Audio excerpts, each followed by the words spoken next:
some do's and don'ts that we need to follow during or just after the earthquake. The first point is about indoors.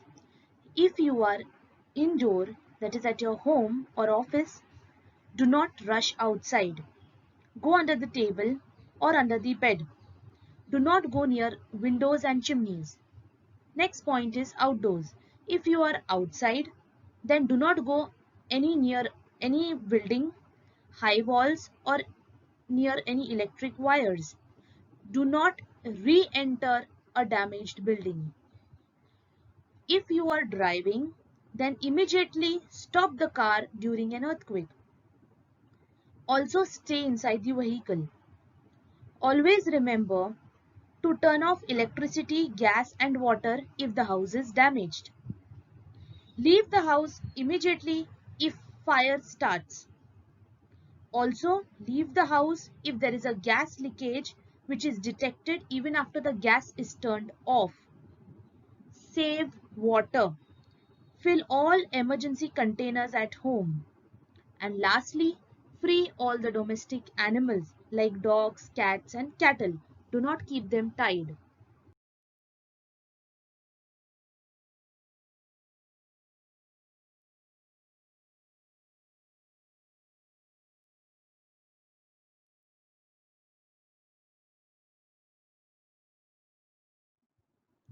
The effects of volcanoes.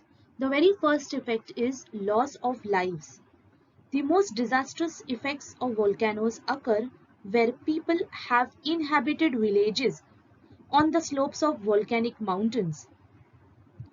For example, the eruption of volcanoes in Colombia have caused the death of around 23,000 people on 19th of November 1985. Second point is about the global climate change. Volcanic eruptions releases ash and various gaseous products in the atmosphere, thus blocking sunlight, further resulting in cooling of the planet's climate. The last point is formation of lakes. Now when the lava flow fills a valley, it further blocks the stream which forms lakes and diverts the flow into new channels. The next is the preparedness measures. So country can set up national volcanic emergency plans. Secondly, it can also set up volcano monitoring and warning systems. Further, the country can train NGOs and the government officials for rescue operations and for firefighting. The last is post-disaster needs, that is after the volcano is over, what needs to be done. The very first thing is survey, that is ground as well as aerial survey, so as to know or assess how much is the damage caused to the environment. The second is evacuation and evaluation plan as well as emergency response. And the last is reconstruction and rehabilitation measures.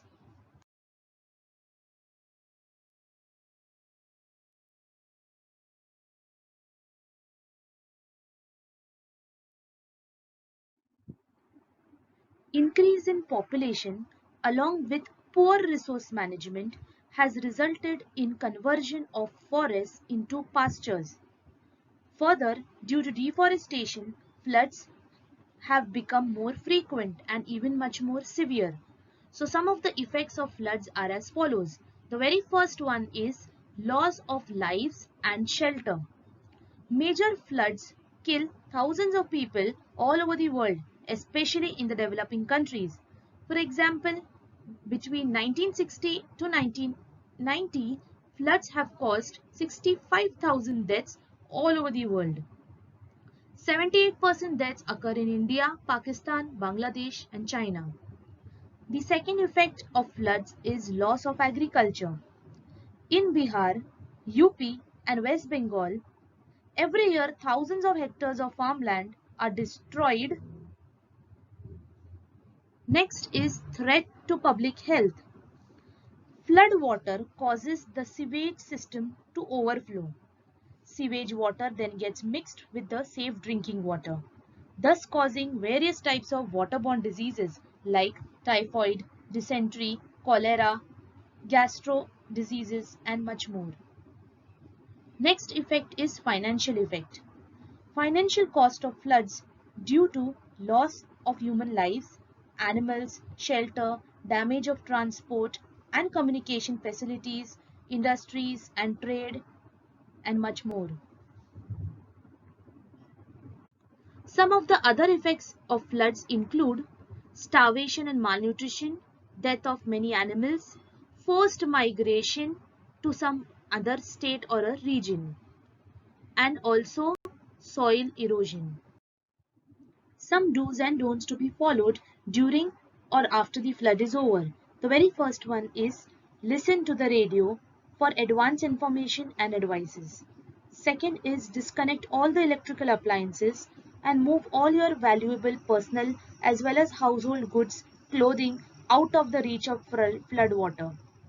Third is move vehicles, farm animals as well as other goods to the highest ground as far as possible.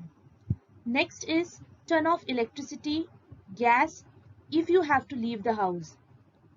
Next is do not enter flood water on barefoot. And last is never go in a flood area alone.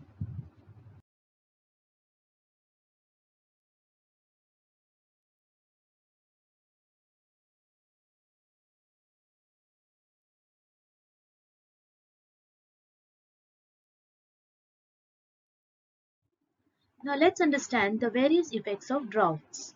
The very first one is loss of agriculture. One of the sectors where the immediate impact of drought is felt is in agriculture. This effect results in a significant crop losses. The second is food supply. In a drought-prone area, there is a significant fall in food production. This leads to short supply or fall in food production. Third is the other effects.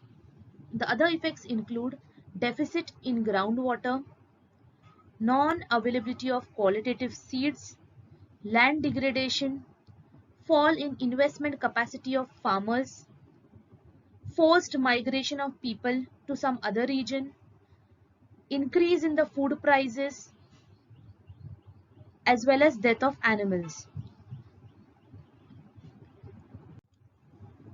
About the droughts in India. The worst drought experienced in India was occurred in the year 1972, 1977 and 2013 in Maharashtra. Some measures that can be taken to reduce the effect of droughts. The very first one is risk reduction measure. This includes early warning system that should be established for drought and famine. Second is preparedness measures. This includes development of drought response programs and plans. The third is post-disaster measures, that is after the drought is over. This includes measures of maintaining food security, that is to stabilize the prices as well as provide food subsidies. Second is employment creation programs. Next, following or implementation of proper food distribution system. Further, special program for animals, that is livestock, supplementary feeding programs, and last is rehabilitation and health programs for affected people.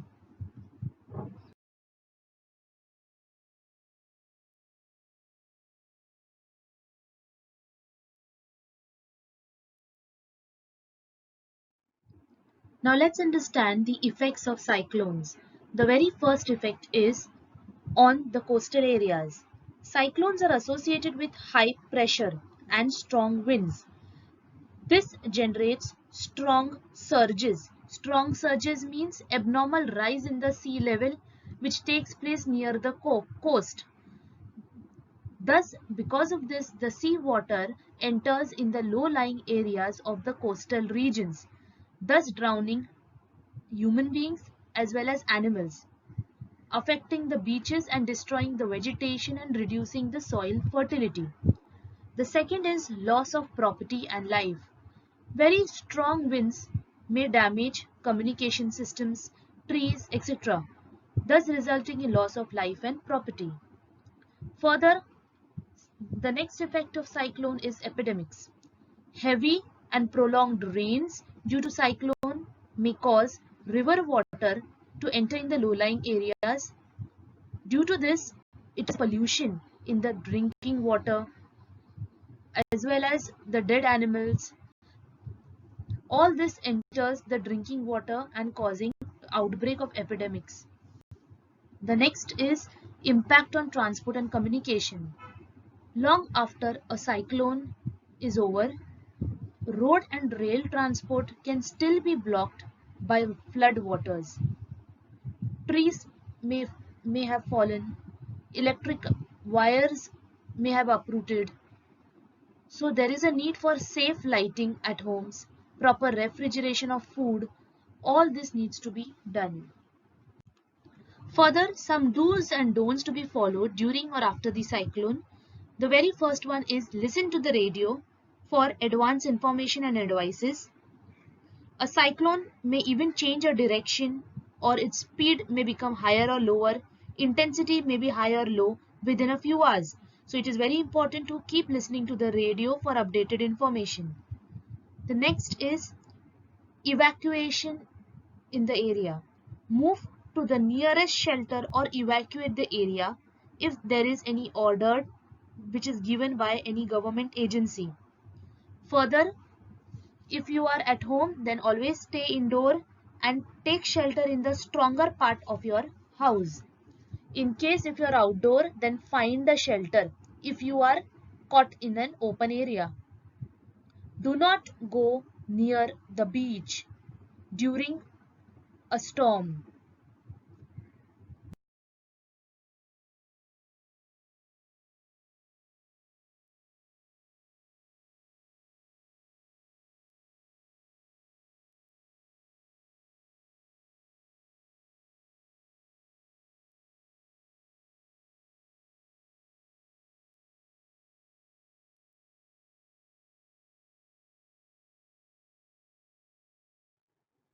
Effects of avalanche.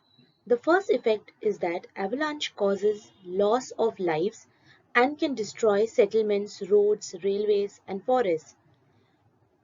Powerful avalanche also have the capacity to remove ice, rocks, trees, and other material on the mountain slope. Now let's understand the measures to protect oneself from avalanche. The first one is terrain management. The first one is terrain management. This involves reducing the exposure of an individual to the risk of traveling in an avalanche terrain area. This can be done by only selecting what areas of slope to travel on. The second one is group management. Group management is the practice of reducing the risk of having a member or a whole group involved in an avalanche disaster. So this can be done by following measures. First one is to minimize or lower the number of people on the slope.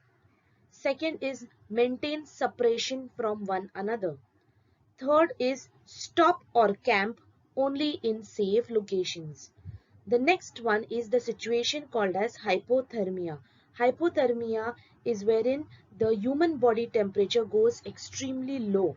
So we can avoid hypothermia situation by wearing warm gears. Next is to plan escape routes, and also it is generally recommended to never travel alone. We must always travel in a group. And lastly, there must be good communication with a group, including clearly communicating all the decision about safe locations, escape routes, and choice of slope climbing. The next measure is risk factor awareness. This involves gathering lot of information such as what are the current weather conditions. Second is what is snow conditions, what are social and physical conditions of the group members, and much more. And the last measure to protect is leadership. Yes, leadership is very, very important. By choosing an effective leader is also very important because a leader will have to make quick and effective decisions as the time arises. So this is also an important measure.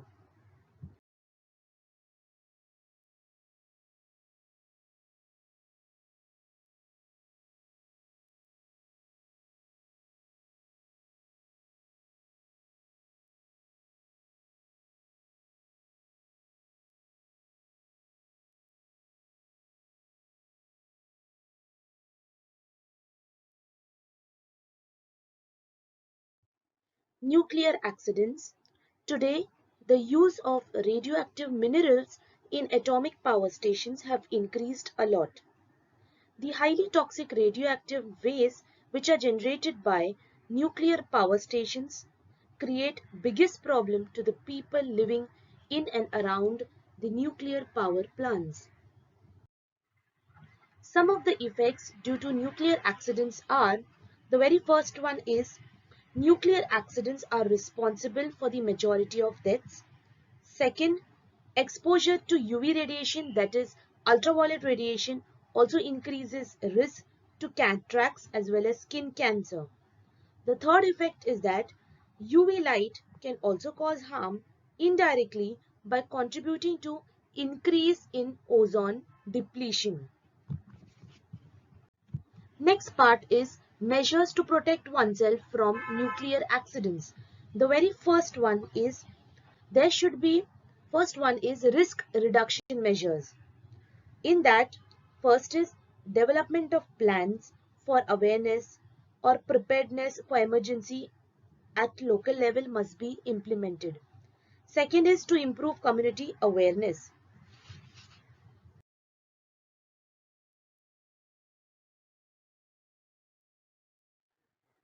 Next man-made disaster is accidents in chemical industries. Today, the world produces chemicals faster than it can manage them. More than 50,000 chemicals are used in millions of different products.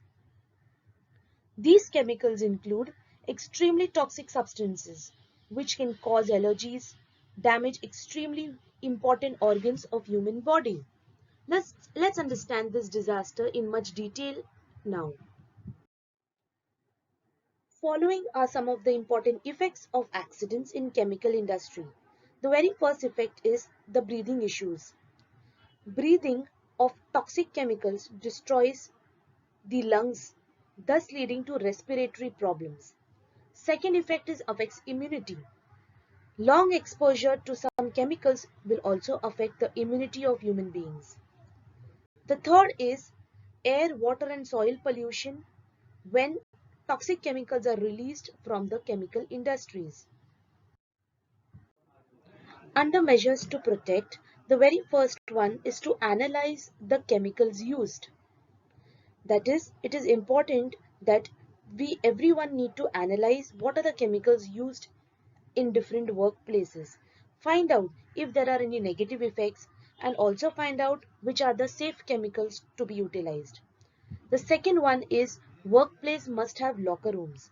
This is important because workers can change their clothes indoor to avoid the transforming any toxic waste and infection from protective equipments which they can take home. Third is production must be assessed. There must be a process which should be involved in production which should be assessed to find out if there are any risks involved. This will control any unnecessary infections.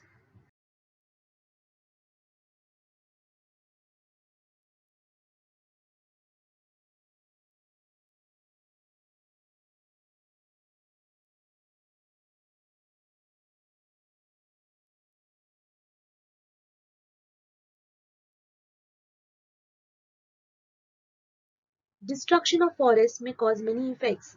Few of them are, the very first one is that forest destruction results in soil loss, increases floods, drought, and severe climatic changes.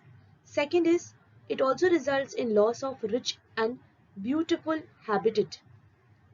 Third is, the burning of forests is also linked to increase in carbon dioxide levels in our atmosphere, changes global climatic pattern, results in rise in sea levels, as well as depletes our protective ozone layer.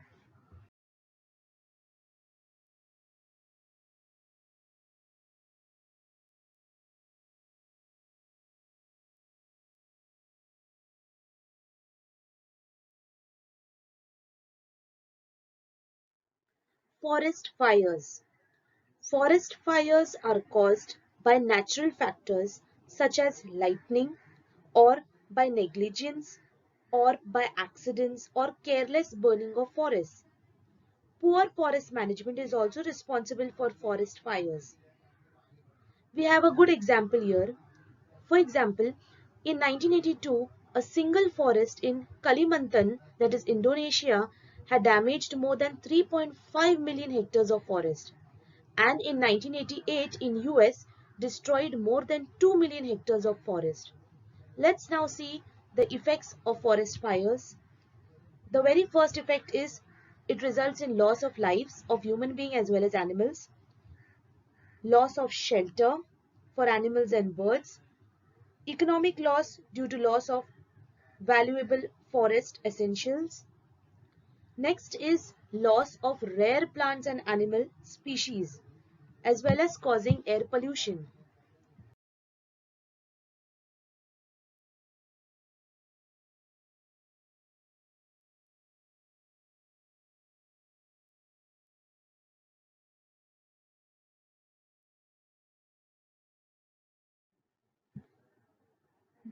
Oil spill.